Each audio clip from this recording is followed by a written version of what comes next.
Mind Parachutes. À chaque idée, des nouveaux horizons. Trouver la paix d'esprit de Bonnerton. Bonnerton, auteur du livre Comment trouver la paix d'esprit, a connu une période de très forte dépression quand il avait 19 ans. Cela a duré plus d'1 an. Et si l'influence de plusieurs livres de développement personnel l'ont bien aidé pour avancer, rien n'a été si efficace que la découverte de comment trouver la sérénité en soi. Dans ce livre, Bonnerton souhaite partager les pensées et les actions qui lui ont permis de ressentir souvent cette expérience de paix intérieure et de silence, sensation unique parmi les émotions humaines. La paix d'esprit n'est pas quelque chose que l'on atteint, mais quelque chose que l'on devient. Le paradoxe est que nous n'avons rien à changer, rien à faire pour parvenir au bonheur et à la tranquillité d'esprit. Nous devons juste nous en donner la permission. Ce qui ne veut pas dire que nous devons cesser toute activité pour être heureux. Nous devons plutôt trouver comment exprimer nos actions de manière spontanée et non pas de les forcer. Nos pensées sont à l'origine de toutes nos actions et chaque action a tendance à perpétuer les pensées qui l'ont initiée. Il se crée ainsi une boucle pensée-action-pensée qui s'auto-alimente. Une habitude à penser sans cesse s'installe et nous empêche de ressentir la paix d'esprit que nous désirons.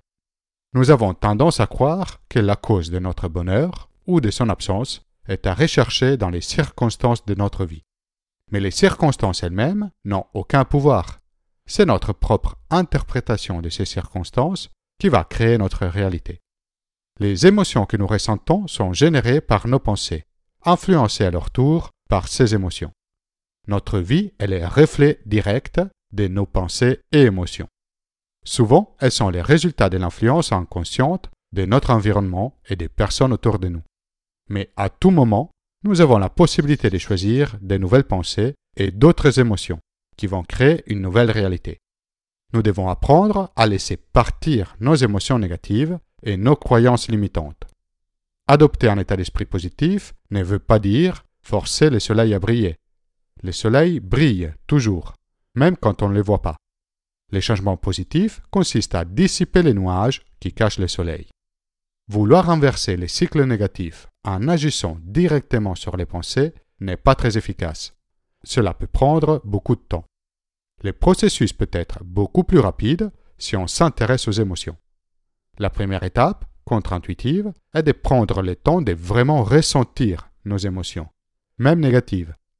La plupart de la souffrance que nous ressentons est la conséquence de notre résistance à comment les choses sont. Beaucoup de scénarios tournent dans notre tête sur comment les choses devraient être. Et dès que la réalité est différente, nous nous y opposons.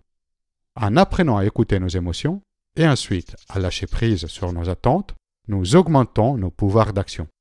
Nous arrêtons de chercher des excuses ou des explications de pourquoi la situation n'est pas comme on l'aimerait, l'émotion perd en intensité, et nous pouvons finalement passer à l'action. Comme disait Wayne Dyer, quand vous changez votre façon de voir les choses que vous regardez vont changer. Un autre élément qui perturbe notre paix d'esprit sont nos opinions. Chacun de nous souhaite jouer un rôle spécial dans le monde, être la vedette de son propre film. C'est normal, mais si vous regardez certaines des personnes les plus influentes de l'histoire, vous remarquerez qu'elles se sont abstenues de forcer leurs opinions sur les autres. Ils ne jugeaient pas et étaient extrêmement humbles. Quand les nuages sombres du jugement, de la critique et de la non-acceptation disparaissent, le soleil de l'existence peut briller. Même si vous voulez arrêter ces pensées, vous ne pourrez pas. Votre ego est attaché à ses opinions et à ses croyances parce que c'est ce qui les font sentir importants. Pour vous débarrasser des émotions négatives, vous devez donc apprendre à aller au-delà de votre dialogue intérieur, incessant, et accepter et affirmer la perfection du moment présent. Lâcher prise sur ses opinions ne signifie pas être apathique. Cela signifie accepter l'état des choses avec amour et contribuer au monde de manière bienveillante et pacifique. Notre cerveau génère un flux sans cesse de pensées qui rappellent continuellement le passé, anticipent l'avenir et proposent une infinité de scénarios imaginaires. Même si on le veut, on ne peut pas l'arrêter.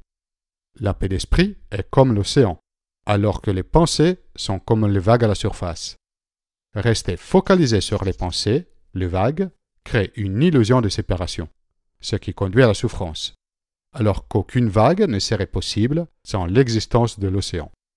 Pour trouver la paix d'esprit, donc, nous devons arrêter de nous identifier avec les vagues et commencer à nous identifier avec l'océan. Tout cela peut paraître très théorique, mais nous pouvons en constater clairement les avantages dans notre vie quotidienne grâce à la pratique de la pleine conscience. Quand vous regardez un objet, quand vous mangez un repas, prêtez toute votre attention sur ce que vous regardez ou mangez. Appréciez les formes, les couleurs, la lumière de ce que vous regardez. Savourez le goût, la texture, les parfums de ce que vous mangez.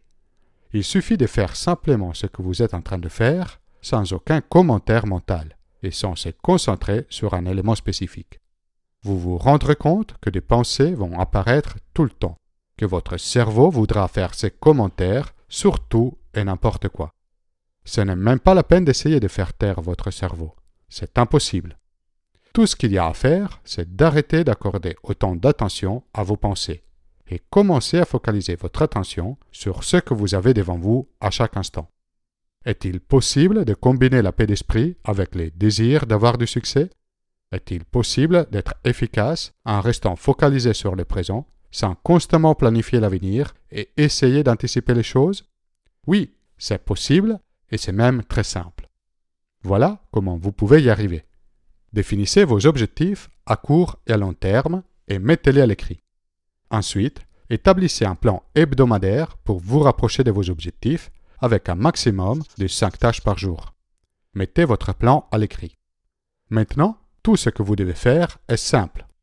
Commencez par la tâche numéro 1 et parcourez votre liste jusqu'à ce que toutes les tâches soient terminées. Ce n'est pas l'effet des pensées qui vous permettra d'atteindre vos objectifs, même si cela rendra le processus beaucoup plus stressant que nécessaire. Tout ce qui est nécessaire, c'est de faire, et cela n'est pas en contradiction avec la paix d'esprit, tant que, à chaque moment, vous êtes focalisé sur la tâche en cours. Restez concentré sur les processus et non sur les résultats. Chercher la réussite engendre souvent beaucoup de stress uniquement parce que la plupart des gens anticipent constamment l'avenir et par conséquent ne voient pas du tout la paix disponible dans les moments présents. Cette anticipation constante est le résultat de désirer quelque chose et de douter en même temps que vous allez l'obtenir. Essayez de prendre moins au sérieux vos objectifs. Ne vous souciez pas autant si vous allez les réaliser ou non. La paix et le bonheur ne se trouvent pas dans le futur. Apprenez plutôt à cultiver paix et bonheur dans le présent. Et très probablement, vous arriverez à des milliers de résultats avec beaucoup moins d'efforts. Pour terminer, voici 4 principes qui vous permettront de garder la paix d'esprit. Cherchez à comprendre, pas à être compris. Notre ego narcissique veut toujours être remarqué et apprécié. Il ressent un plaisir secret de se sentir supérieur aux autres. Pour être en paix, nous devons suspendre les jugements des autres et chercher à les comprendre, plutôt que les juger, et faire de l'interaction pacifique avec tout le monde une priorité. Cherchez à aimer, pas à être aimé. Si vous êtes comme moi, vous avez toujours cru que l'amour est quelque chose que l'on reçoit de quelqu'un d'autre. Mais c'est faux. C'est la personne qui aime qui est le destinataire de l'amour. La personne aimée ne ressentira pas l'amour tant qu'elle ne choisira pas de donner l'amour à son tour. C'est en donnant que nous recevons. Cherchez la beauté dans chaque chose. Votre perception du monde, c'est en fait un choix. Personne n'a la bonne perception, puisqu'elle n'est qu'une interprétation. Notre cerveau est comme un moteur de recherche. Ce qu'on lui demande de chercher, c'est ce sur quoi il va tirer notre attention. Quelles que soient les circonstances, cherchez toujours de voir les opportunités et les choses dont vous êtes reconnaissant. Focalisez-vous sur les processus et laissez tomber les résultats. Vous êtes responsable de la réalisation de vos actions et pas de leurs résultats. Le stress est souvent la conséquence de vouloir prédire et contrôler l'avenir. Vous pouvez réaliser tout dans votre vie avec de la paix d'esprit. Vos tâches demandent votre attention et pas les commentaires de votre ego. Voilà tous les conseils de Bon Norton pour retrouver la paix d'esprit. Il n'est pas nécessaire de tout comprendre, ni de chercher plus d'informations. Ce qu'il vous reste à faire, c'est d'abandonner vos attentes sur comment les choses devraient être et votre désir de tout contrôler. Cela nécessite du courage, de l'humilité et de la persistance. mais vous trouverez le bonheur dans tous les moments de votre vie. Comment pouvez-vous faire pour porter plus d'attention à l'instant présent? Comment faire de la paix d'esprit une de vos priorités?